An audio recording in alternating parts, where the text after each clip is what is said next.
it opens my heart. It softens me and opens my heart and brings me to my knees into this place of like empty, open, like I'm being ripped to shreds and ground into nothing, and it's grace. How can it be? But it is. So I don't know about you, but I've been getting my ass kicked. These energies are intense. We're being purified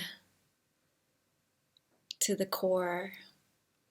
And I just want to turn the camera on to share. Something wants to be shared about my own experience and what I'm going through right now.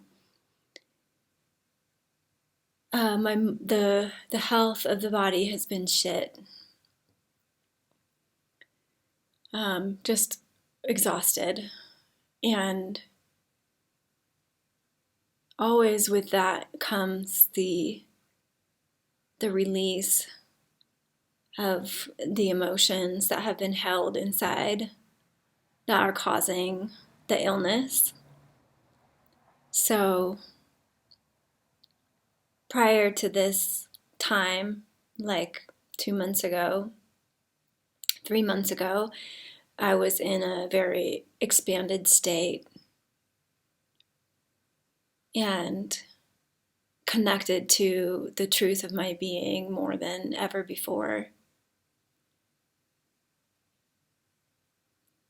Then what happens is like, as we establish ourselves in the being,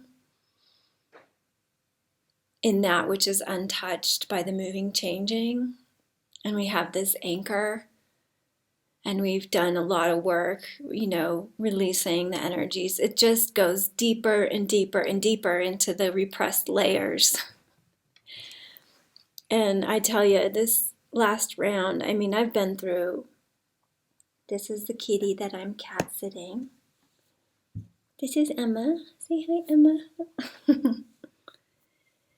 Thank God for animals. The work that we do on the personal level, it affects the collective. It feels like when we're meeting these really repressed places inside, it feels like we're not going to make it. And that's the feeling I've had over the last week multiple times, right before, while I'm releasing. And these are like 10-minute, 20-minute sobbing, to the depths of the grief kind of releases. And in there's something in the system that's like, I can't take any more of this. Like, I'm not going to make it through. And that's what the little one felt.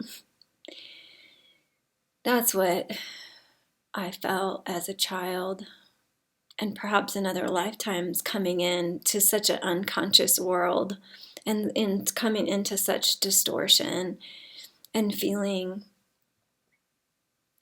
just the distortion. And also, something happened at a very, very young age that just felt like it shattered me. And so I keep having to revisit that again and again and again.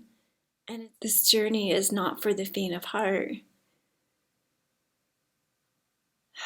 So yeah, as we open, like, we have to get into this stuff because it's the patterns of consciousness that are held in the body that keep us away from living in the present moment, living as ourselves, as the freedom of ourselves.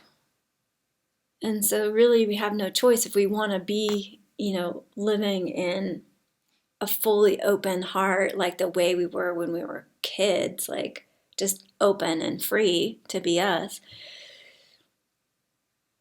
The level, the depth of work has to keep going and going and going until it's done, and then we move on to the collective stuff. And so I'm working through some huge stuff from childhood, and it's all like there's some core thing that is keeping this body sick. And I'm a lot better than I have been. I mean, I'm better than I have been, but it's still like really hard to be in this body. So, I have LDN, low dose naltrexone, that's like, thank God. Otherwise, I would probably have killed myself by now, because it does keep the endorphins going. But luckily, I'm actually grateful it doesn't stop the work and the emotional work from happening. So we have to address our health stuff from every angle, and I think my specialty is the emotional angle. But I am, I'm on a whole regimen with a new practitioner, and I'm doing the Purium, and I'm doing low dose naltrexone. So I am addressing it on the physical level.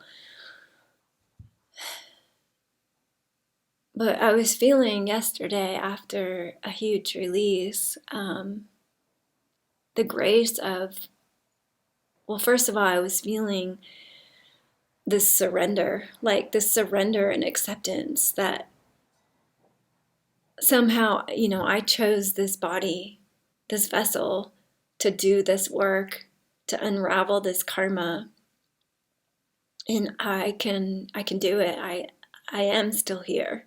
I have survived. And the feeling of surrender and like, okay, God, this is what I chose, and I'm accepting that.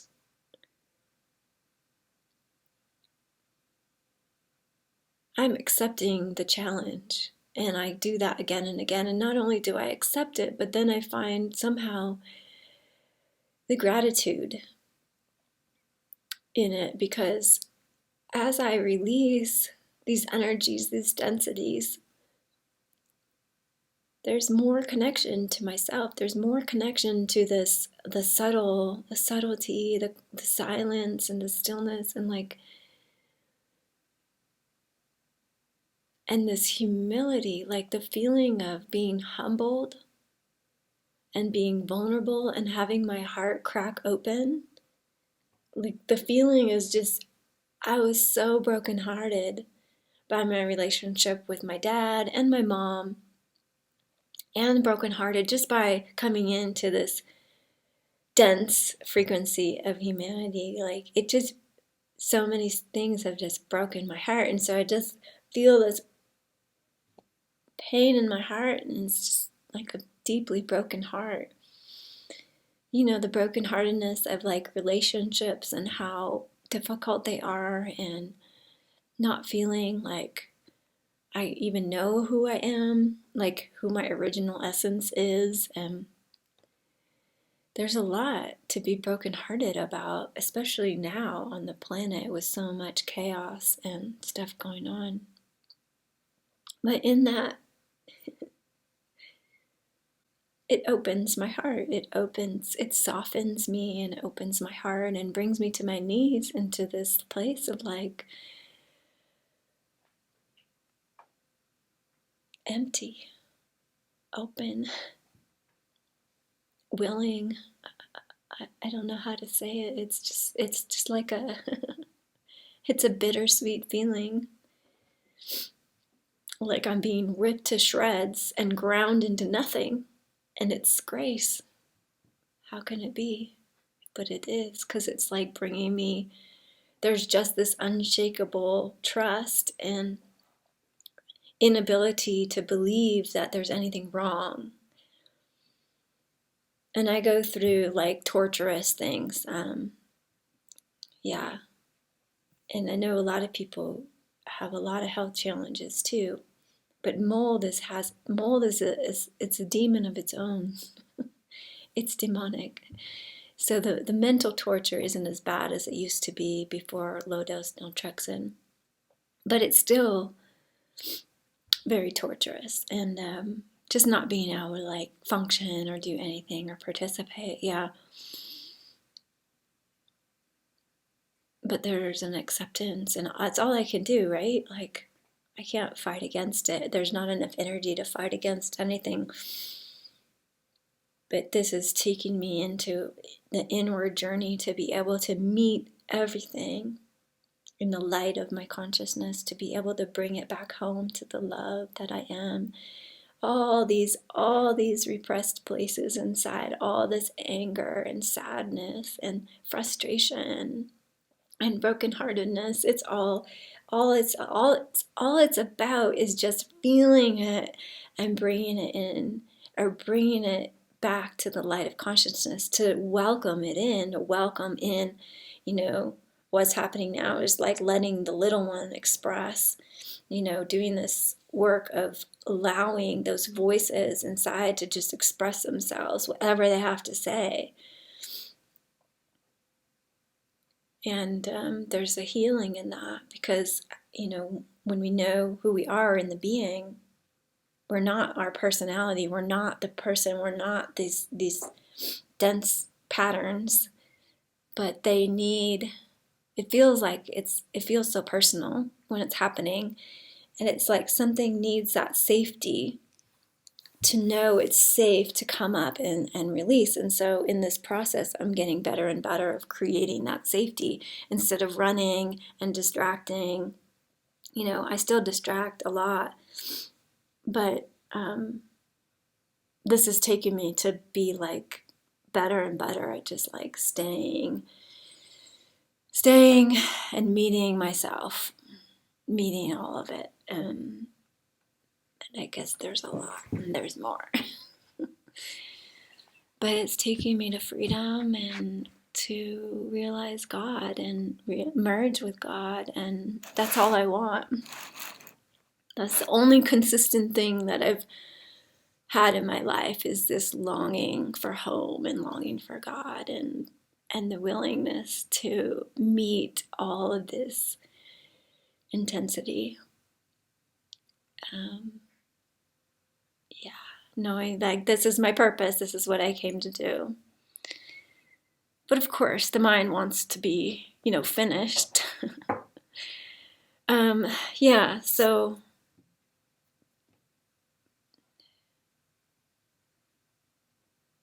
what else?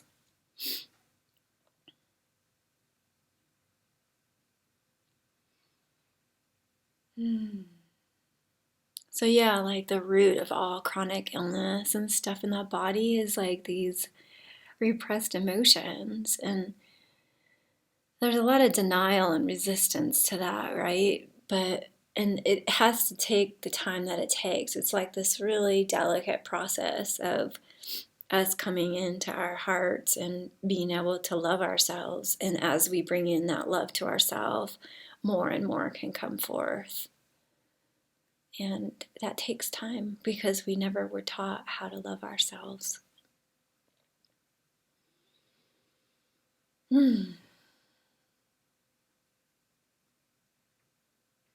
So I'm going to spend a couple months with my teacher in satsang, and she's really going to help me go into this stuff and work through all the repressed and the suppressed emotions. I also have some appointments with my friend who does Kiloby Inquiry, and Kiloby Inquiry is amazing for going into emotions and to allow the little one, to the innocence, to speak what's going on inside in a safe place where there's no judgments. I recommend it. I'll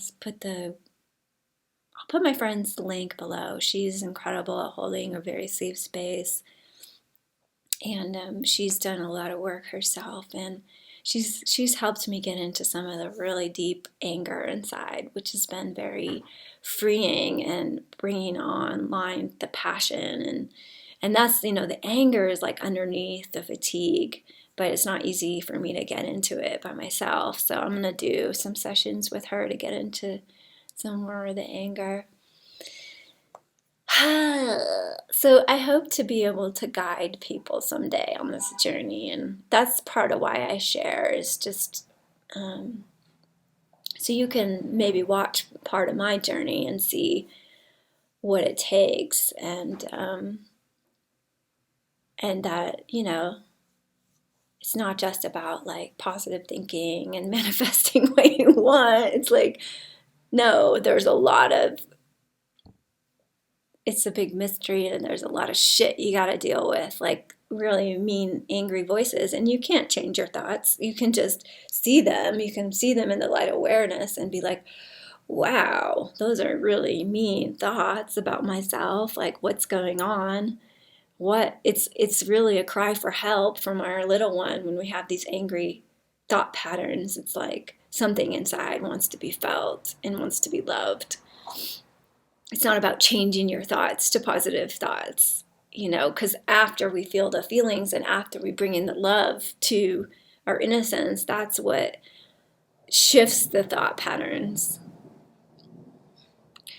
So there you go, just a sharing, and just want to send out a lot of love and light to everyone. Oh, these are really intense times, and it's not easy going through, you know, as we're getting downloaded with all this light and higher frequencies so we can expand our consciousness. We are going into the depths of the darkness and the shadows inside. So it's getting really disturbing and scary and confusing out there. So I think it's good to just not look at the news. I mean, I know when I'm going through my stuff, I feel so vulnerable and delicate. Like, I can't look at the news. It's too disturbing. And it's all inside of us. So whatever triggers us out there is stuff we need to meet inside anyways. Yeah.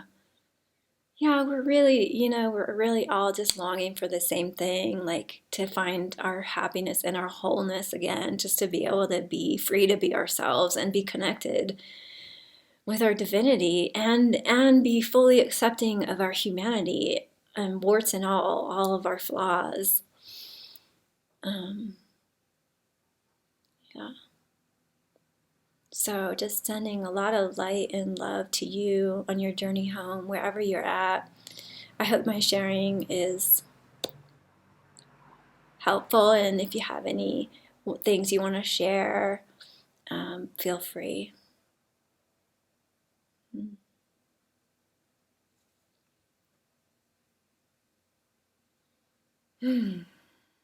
We are eternal. We are that which is untouched by the moving, changing. And we are being guided home. We are being carried home to remember this.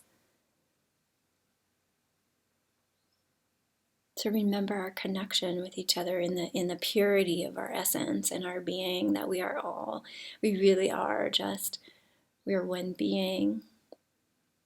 And we're also being carried home to remember our unique essence and how wonderful that is. And that we each have something unique to contribute. And here's my contribution for today. Mwah. Lots of love.